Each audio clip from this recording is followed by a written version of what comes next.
Napoleon is credited with being the first one to say the following: if you want a thing done well, do it yourself. That could be categorized, if you will, as the slogan of the idea of self-reliance, right? I want to share an article, part of an article from an online magazine entitled The Mandate Letter. Jason Rogers in that article wrote something about the struggle that professional athletes have with the problems associated with self-reliance. He begins this way: "Trust thyself." Ralph Waldo Emerson wrote in his famous essay, Self-Reliance. Although nearly 2 centuries old, that sentiment remains the psychological North Star for elite professional athletes worldwide. Success in sport requires talent, work ethic, and financial support. However, even the muscular wisdom of 10,000 hours of practice fails under pressure if confidence is in short supply. But there's a dark side to the kind of unwavering belief that drives these elite performers. Last week, HBO released a documentary entitled The Weight of Gold, investigating the mental health challenges Olympians face in pursuit of their goals. In this particular documentary, Michael Phelps talks openly about his battle with depression and suicidal thoughts that accompanied his career, especially during the public relations catastrophe that followed his second DUI. Other household names like speed skater Apollo Ono, snowboarder Shaun White, and figure skater Sasha Cohen all share similar struggles. It's not until late in the film that Phelps answers the obvious question hanging in the air: why didn't you just talk to someone? He said this: "Our conviction that we can make ourselves unbeatable if we just work at it," he says. "Our belief that there's no way we should ever need help." The article is entitled The Danger of Self-Reliance, and you can kind of get a hint of the idea that, again, self-reliance in some ways can be a good thing within proper measures, but it's hard for humans to keep that in proper measure, isn't it? As we move on in our lesson, we're going to start by talking about this problem with self-reliance.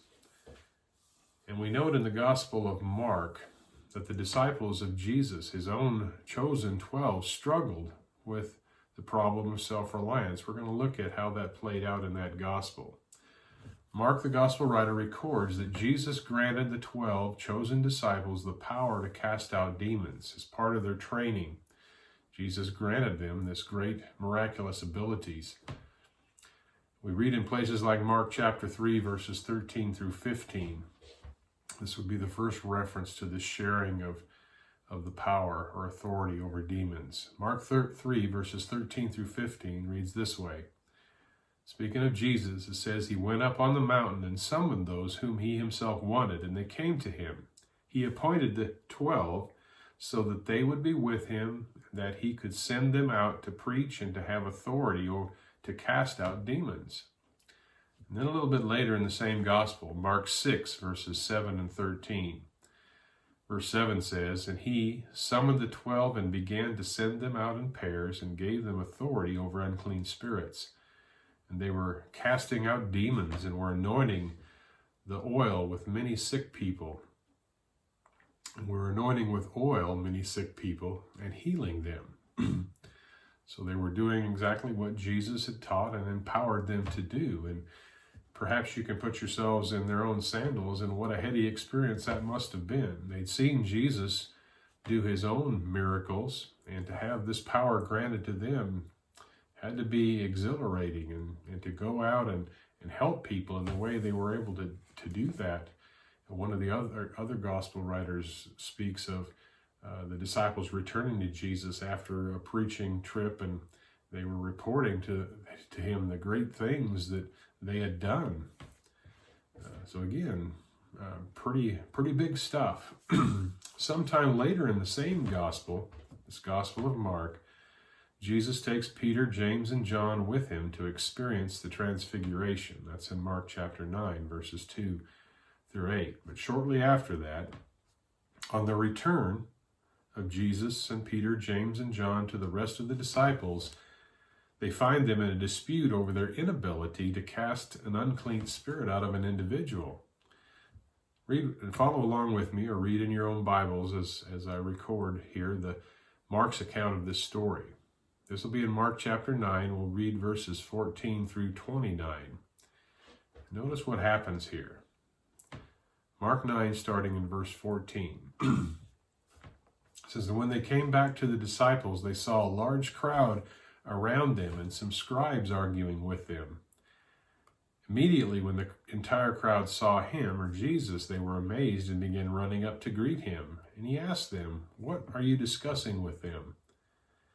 And one of the crowd answered him, 'Teacher, I brought you my son, possessed with a spirit which makes him mute. And whenever it seizes him, it slams him to the ground, and he foams at the mouth, and he grinds his teeth and stiffens out. I told your disciples to cast it out, and they could not do it.'" So here was an opportunity when things kind of backfired on the disciples. They'd been doing these incredible things, and now all of a sudden things aren't working like they were. And granted, this is obviously a demonic situation. This young lad, or this man's son, is having all kinds of problems. Verse 19, Jesus responds to this situation. It says, "And he answered them and said, 'O unbelieving generation, how long shall I be with you? How long shall I put up with you? Bring him to me.'" So perhaps you can detect a bit of consternation in the tone here as we read those words of Jesus. Verse 21, it says, "And he asked his father, 'How long has this been happening to him?' And he said, 'From childhood.' So it's a long-standing problem. "And it has often thrown him both into the fire and into the water to destroy him. But if you can do anything, take pity on us and help us." So perhaps the failure of Jesus' disciples to deal with this is being extended by this man to Jesus himself. "If you can." And notice Jesus' response. "And Jesus said to him, 'If you can, all things are possible to him who believes.'" Now hang on to that statement, and that'll come into play as we reach the end of our reading. All things are possible to him who believes. Verse 24, "Immediately the boy's father cried out, 'I do believe, help my unbelief.' When Jesus saw that a crowd was rapidly gathering, he rebuked the unclean spirit, saying to it, 'You deaf and mute spirit, I command you, come out of him and do not enter him again.' And after crying out and throwing him into terrible convulsions, it came out, and the boy became so much like a corpse that most of them said, 'He is dead.'" Again, this part of the story just belies the deep-seated, possession this demon had over this boy. "But Jesus took him by the hand," verse 27, "and raised him, and he got up." So that takes care of the problem of the demon possession. Jesus certainly had the power to do so, but he granted the same power to his disciples, but they failed. And Jesus is going to deal with that now in verses 28 and 29. The disciples come to Jesus. It says, "When he came into the house, his disciples began questioning him privately, 'Why could we not drive it out?' And he said to them, 'This kind cannot come out by anything but prayer.'" This kind cannot come out by anything but prayer. Obviously a difficult situation, a strong, unclean spirit. What's Jesus mean here by the fact that this kind cannot come out by anything but prayer? It seems to me, and perhaps I'm reading more into it or not, but be that as it may, it seems like the failure of the disciples here was based upon perhaps the fact that they'd begin to rely on their own ability here. Yes, it had been granted them by God, but perhaps they'd reached the point where they're thinking, well, we're somebody special, and maybe they weren't leaning on the source of the power they'd been given as much as they should have. Perhaps they'd forgotten that it was God who was ultimately doing the casting out of the demon. Yes, he was operating through them, but maybe they'd forgotten some things. And perhaps that's the reference here Jesus is making by saying this kind cannot come out by anything but prayer. A bit of rebuke on the part of Jesus for his disciples that perhaps they'd become self-reliant on their own abilities, or had begun to assume that it was because of their own abilities that they were able to do what they were able to do. That's the problem, though, with self-reliance, isn't it? As we started out by saying, sometimes we fall into the trap of believing, well, if you want a job done, it's got to done right, you got to do it yourself, and we begin to rely on our own abilities, our own things like that, and it becomes a problem. The temptation towards self-reliance is very real in our world, especially for the people of God. Now, for those who aren't believers, then I suppose you know, who else is there to trust in but yourself? You know, other people are going to let you down, so perhaps it's understandable when you talk about someone whose faith isn't put in God, one who isn't a disciple of Christ. But it is a problem for those who claim to put their trust in God. This temptation towards self-reliance for a Christian is a very real thing, and it can be troublesome for us all. Well, how can we deal with it? If it's such a problem, what are we going to do about it?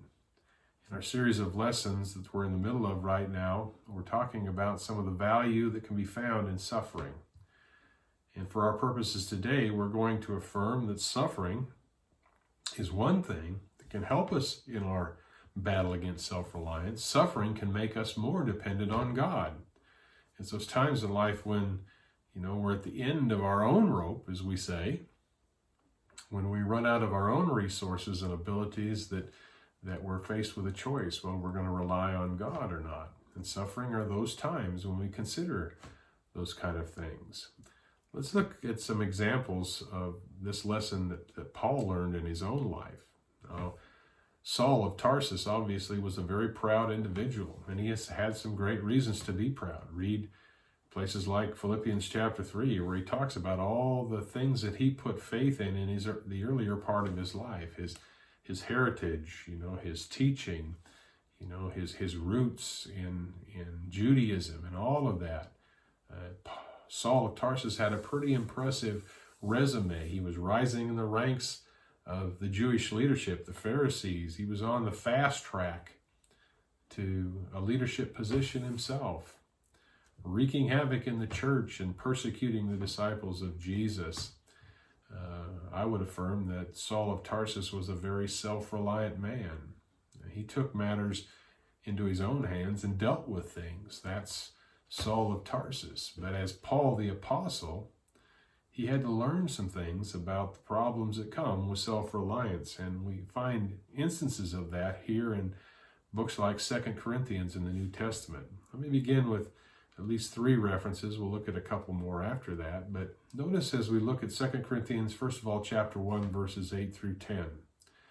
2 Corinthians 1, verses 8 through 10. Paul the Apostle had a lot of suffering in his life, suffering for Christ, suffering for the gospel. He talks about it in other places, but notice his words here in this letter to a church. 2 Corinthians 1, verses 8 through 10 says, "For we do not want you to be unaware, brethren, of our affliction which came to us in Asia, that we were burdened excessively beyond our strength, so that we despaired even of life itself. Indeed, we had the sentence of death within ourselves."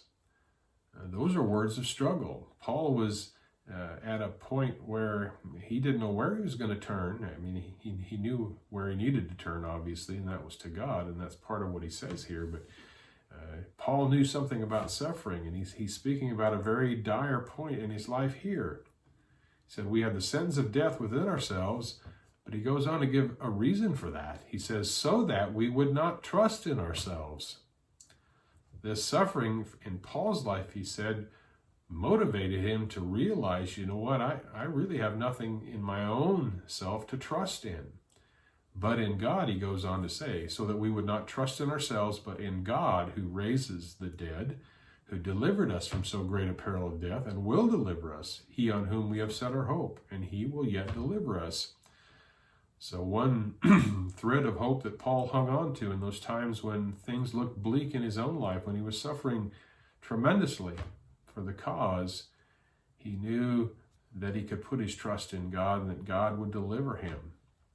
And he says, God has delivered me, and I know that he will continue to do so. Then later in 2 Corinthians chapter 12, verses 7 through 10, he brings it up again. 2 Corinthians 12, verses 7 through 10 says, because of the surpassing greatness of the revelations, and this in context as Paul is speaking there of some visions he had of things that he really had a hard time putting words to, granted some incredible things by God. He says, because of the surpassing greatness of the revelations, for this reason, to keep me from exalting myself, there was given me a thorn in the flesh, a messenger of Satan to torment me. And of course, you know, he goes on to say, why did this happen? To keep me from exalting myself. Concerning this, I implored the Lord 3 times that it might leave me. Now, it doesn't say specifically what the problem is here, and there's a lot of theories on what this thorn in the flesh was, but it was all obviously, or here a situation of suffering, physical or emotional or mental or something. Enough so that Paul prayed 3 times for God to take it away. And God, notice God's response. Paul says, and he said to me, my grace is sufficient for you, for power is perfected in weakness. Most gladly, Paul says, on the basis of that, therefore I will rather boast about my weaknesses, so that the power of Christ may dwell with me. Therefore I am well content with weaknesses, with insults, with distresses, with persecutions, with difficulties, for Christ's sake. For when I am weak, then I am strong. It's these very times of suffering, Paul says, that he realizes, you know, I don't have the resources to depend on myself. I can't find a way out of this myself. I'm at the end, again, of my rope. I'm weak. I'm suffering. But he realizes when he puts his trust in God that he truly is strong, even in the midst of his weakness. One more reference from 2 Corinthians, this time chapter 3 and verse 5. Makes a great summary statement, if you will, for everything Paul deals with here in regard to suffering and self-reliance. In 2 Corinthians 3 verse 5, Paul says, not that we are adequate in ourselves to consider anything as coming from ourselves, but our adequacy is from God. And that's the bottom line, isn't it? Even in that verse doesn't say anything about suffering, but it's times of suffering, again, that makes us realize our inadequacies and drives us to consider the adequacies of God. One more reference here, speaking to this idea that suffering makes us more dependent on God. In Romans chapter 12, verse 3, the same apostle Paul says this, for through the grace given to me, I say to everyone among you not to think more highly of himself than he ought to think, but to think as to have sound judgment, as God has allotted to each a measure of faith. And I include this verse to highlight again this problem of self-reliance. Self-reliance, when it's let to run wild, leads us to this idea of thinking more highly of ourselves than we ought to think. We get to thinking, well, I'm really something. I can handle anything that life throws at me. I know how to deal with every situation, and I can handle it. And that's self-reliance, as we say, that's run amok. And Paul here counsels against having that high view of yourself, because it can lead us to think that, well, I don't need God anymore. So we need to rein that in. And Paul can speak to that in a very real way because he experienced it in his own life. Let's remember some things. Again, it's a very real problem. Perhaps you've dealt with the fallout from too high a view of yourself in your life. And we've all battled this situation where the temptation, especially in our world, in our society, we pride ourselves in being able to rely on ourselves, to take care of ourselves, right? We're rugged individualists in American culture. Many of us anyway, we think so.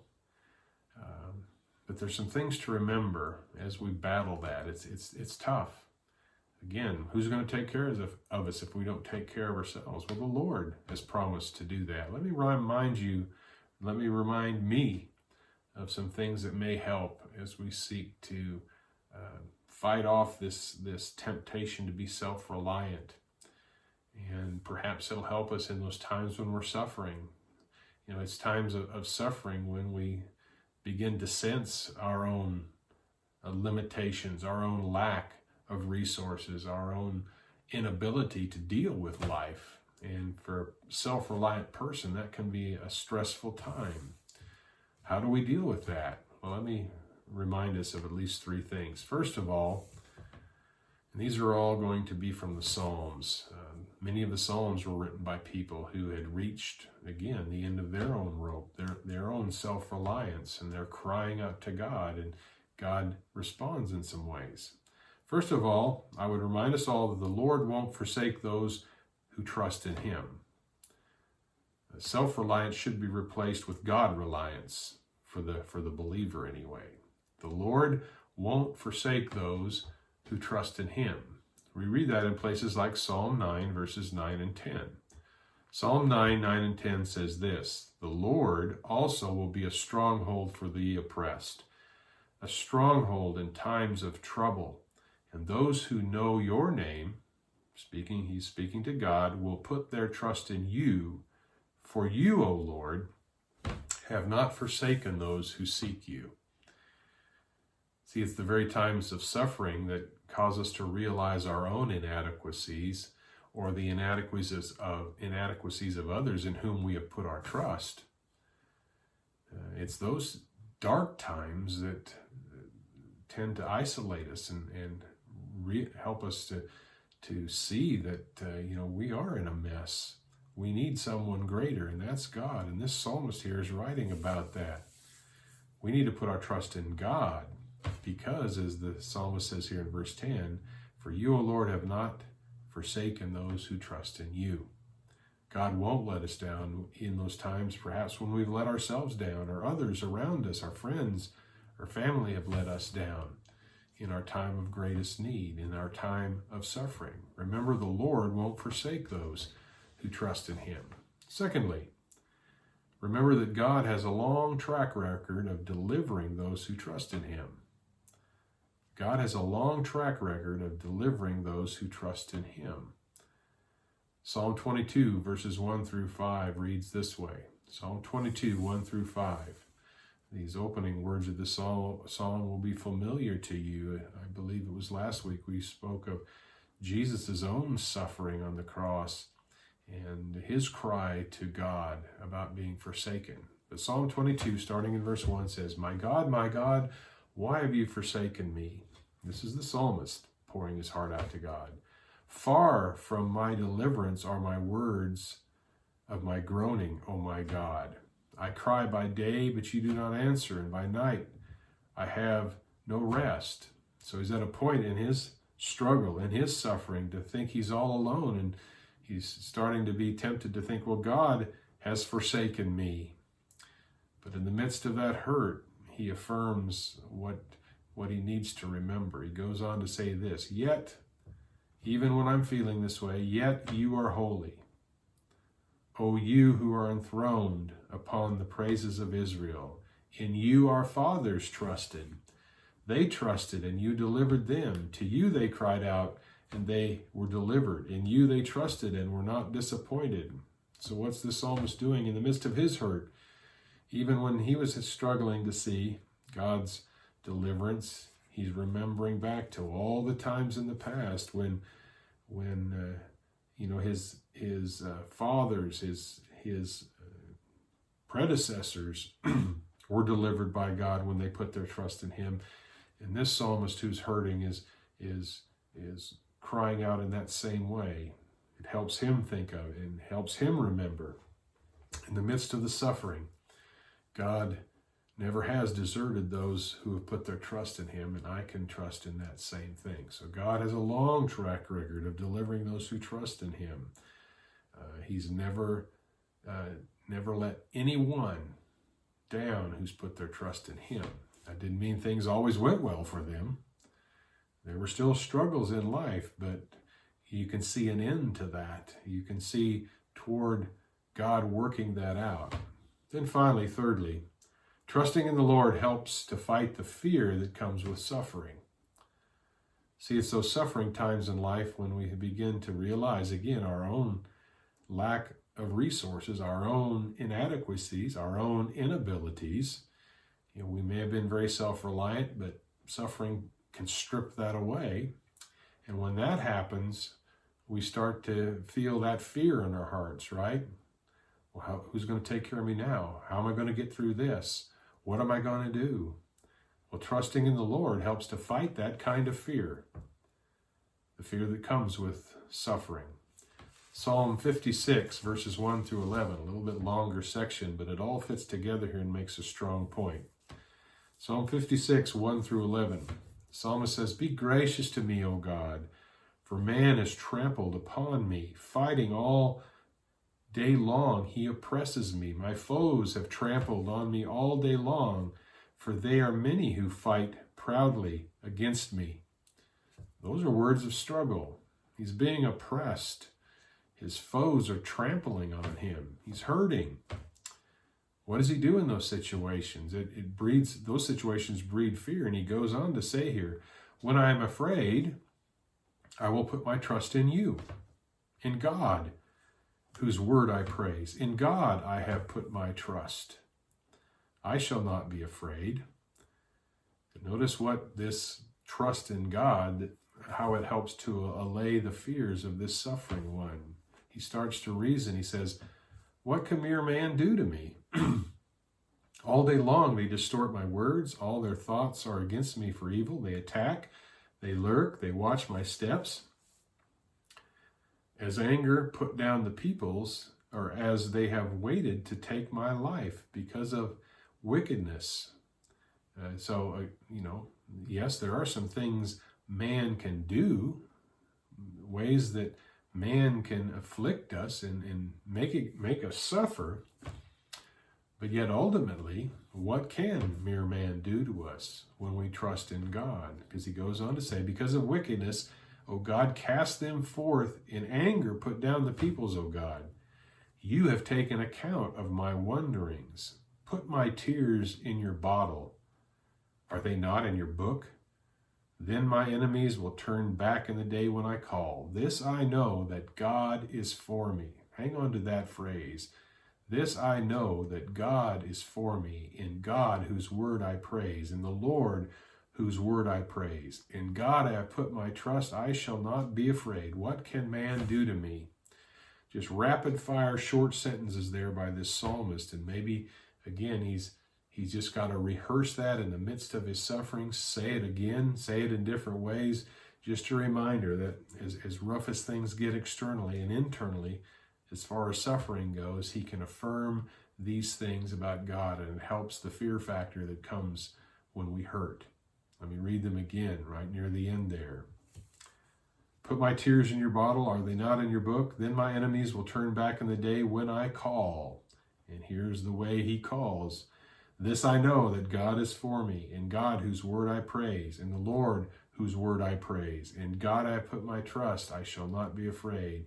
What shall man do to me?" Again, say that over and go over in hurting times, and it'll help you to realize there is someone you can truly rely on. Maybe you've let yourself down. Maybe others have let you down. But as the psalmist says, "In God I have put my trust."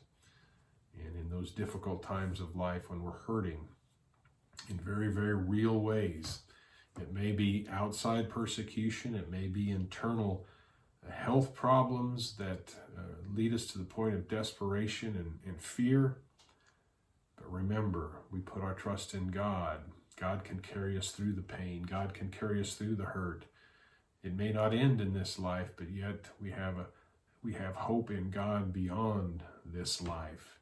In God I put my trust. In God I put my trust. Say that when you're hurting. Say that when you're suffering.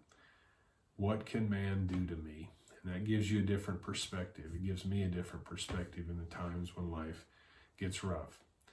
So hopefully there's some things there that will help you. You may be in the midst of a horrible time of suffering right now, and I pray for you that perhaps something we've said today can help you weather that storm. Remember, suffering can help us fight the temptation to be self-reliant. It's self-reliant that makes us hesitant to put our dependence in God, but suffering reminds us that there's really only one we can put our true dependence in, our true reliance in, and that's God, in whom we put our trust. God bless, and have a great week.